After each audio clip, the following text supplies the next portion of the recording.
found myself this week thinking of Mother Teresa of Calcutta. She was and is a faithful Christian. In 1948, she left the convent where she took her first vows and ventured into the slums of Calcutta. Despite unimaginable difficulty of physical and emotional and spiritual matters, she continued to minister to the destitute, the poor, and the dying for 45 years. It was not easy, and some even criticized her for not doing enough.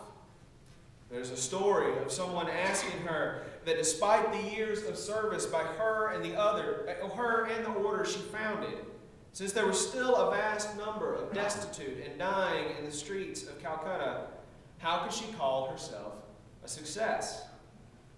She replied that God does not call us to be successful. God calls us to be faithful. Now, y'all, far be it from me to correct Mother Teresa. However, I would like to alter her statement just a little bit. This morning, I wish to argue that God calls us to be beyond successful. God calls us to faithfulness. Now, for this edit to make sense, let me say what I mean by success and what I mean by faithfulness. Jim Tressel, head football coach of the Ohio State Buckeyes, defines success as the inner satisfaction and peace of mind that come from knowing that one did the very best one could do for the group. I like this definition of success because despite the fact that Tressel is the coach of a year-to-year contender for the national title, despite the immense pressure to win in college football today, Tressel teaches his players not to base their success on wins and losses. Now, they want to win, have no doubt about it. But he teaches them that their self-worth should be measured by their contribution to their group, to their team, not by whether or not they have a championship ring.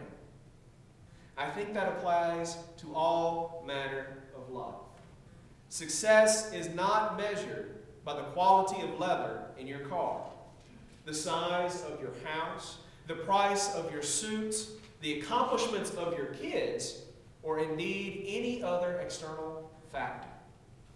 Material items and accomplishments can't measure success because they are not enduring.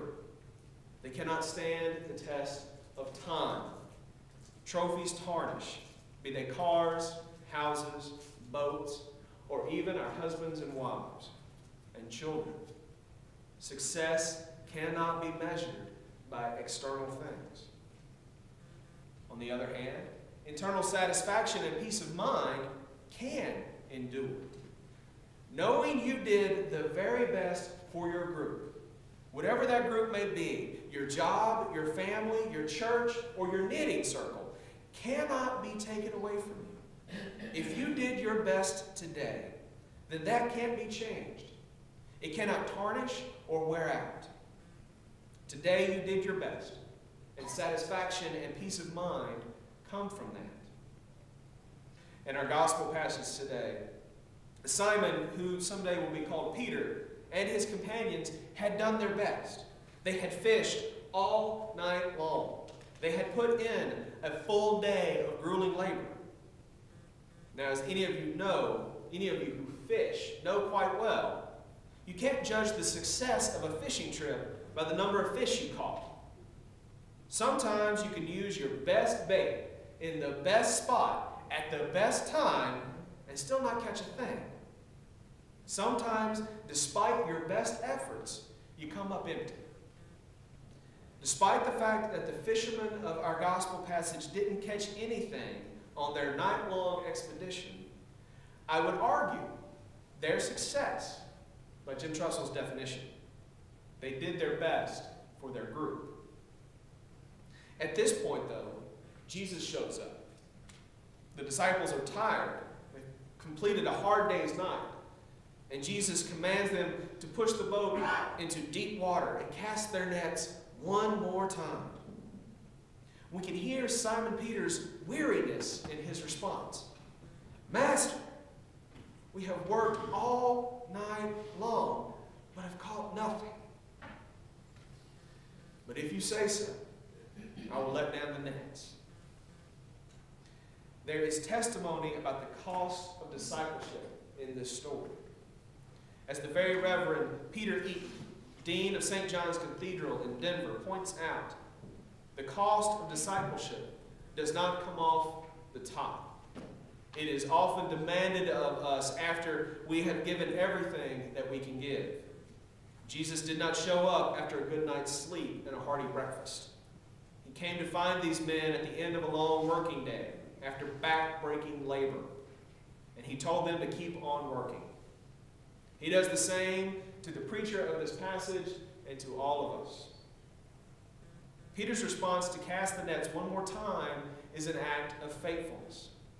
He has been called to go beyond success to faithfulness. If you were like me, you might be getting a little uncomfortable just about now. You might be thinking what I thought when I first read Father Eaton's commentary. Dude, I've given all, and God expects more? I don't want to give anymore. I want to sit at home, eat turkey sandwiches, and watch television all day. That's what I was thinking.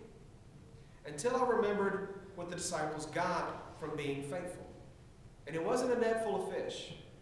Yeah, they cast the nets one more time, and yeah, they catch more fish than their boats can handle, but that is not the good news of this passage. This passage does not teach us that following Jesus means we're going to get rich. Anyone who preaches that is a liar. Simon walked away from the full nets. His companions turned away from the material wealth that was in their boats that morning.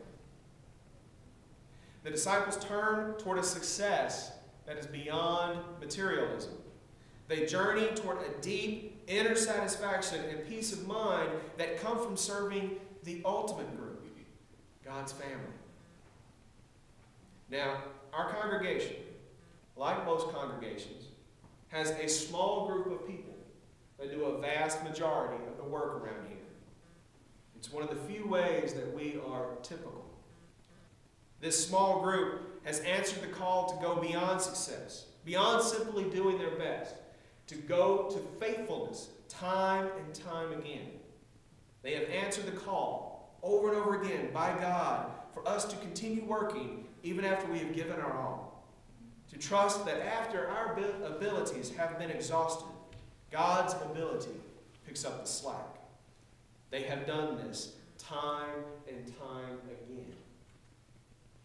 And our thanks is not enough.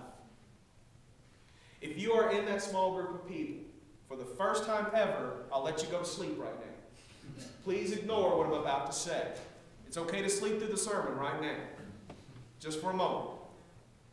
We are all called this morning to go beyond success, to go beyond our best efforts and move toward faithfulness. We are called this morning to have more people of the Church of the Resurrection go beyond success to faithfulness.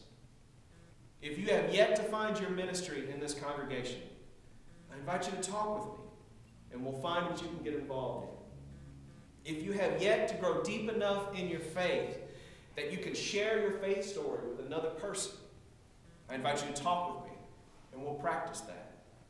If you have yet to discover talents that you can apply to the kingdom of God, we can explore it. I invite you to cast your personal net deep and wide to serve the ultimate group. I invite the Church of the Resurrection as a whole to cast its net deep and wide, to seek and raise up more leaders to help that core group. I invite the Church of the Resurrection to nurture our current primary lay leadership so they don't burn out. I invite us all to continue to go beyond success to faithfulness. Put out into the deep water and let down your nets for a catch.